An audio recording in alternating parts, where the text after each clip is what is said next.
Afro Kinky twist hair to wrap the lock. And up under I just did a pony braid. So you take the Afro Kinky twist hair and you're going to leave about a finger's length of it out on the side. You hold that up against the braid and you grab it between your finger and your thumb, and you hold it tight, and then you just wrap around. You're going to wrap around maybe about 3 times at the base, and then you're going to wrap down a few more. After you wrap maybe about 5 or 6 times, you're going to take the short piece and you're going to begin to wrap that one around.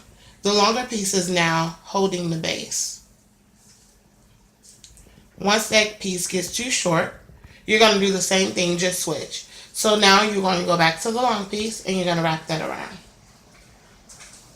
This Afro twist hair, it gives the lock a more natural look, as opposed to the regular, other brands of Marley hair, or as opposed to wrapping it in the braiding hair, which some people do, or the yarn. So this will have a more natural look once it's done. So I need to add another piece. So I left just a little bit of that first piece of hair, and I'm going to hold it against that. I'm then going to take another piece of hair, and I'm going to do the same thing that I did at the top. So I'm going to take a little bit, hold it with the base, and wrap the long piece around. I'm going to wrap the long piece around about 2 or 3 times. And then I'll go back to the short piece, and now I'm going to wrap that around. And what this does is it seals the lock, so it keeps the lock from unraveling. And again, these locks, they are, again, to have a more natural look. They're not going to be, you don't have to worry about them being really, really perfect. That's the best thing with some of these natural styles, but especially the full locks, because people want them to look as natural as possible.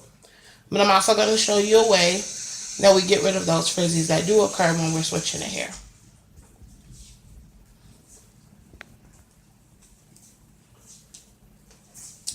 And I'm going to add one more piece of hair, and that's going to be the last one that I'm going to have to add. But I'm just going to do the same thing that I did before.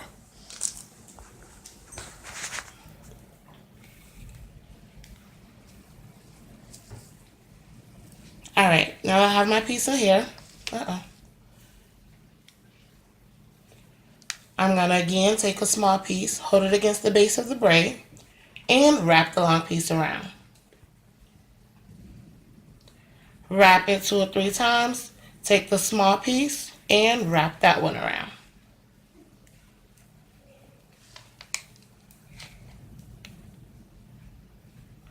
Once it's too small, I'm going to hold that against the base, and I'm going to go back to the long piece.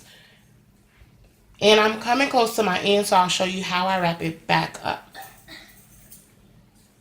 We'll get rid of that.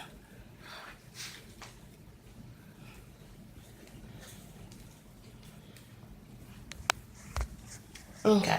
She still has a little black on here, but because it's getting to the length that we want, that black is easy to get out of, so that she'll still have her burnt orange tip. But now what I'm going to do is I'm going to seal the end of the lock.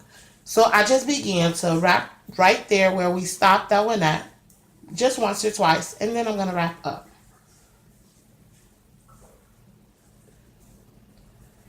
And I'm going to keep wrapping upward until I get to the end of this piece.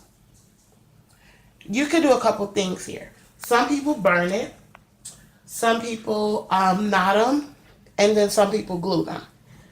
Depending on the technique or the way that a client wants their locks to look, that normally to me determines whether I burn it or glue it.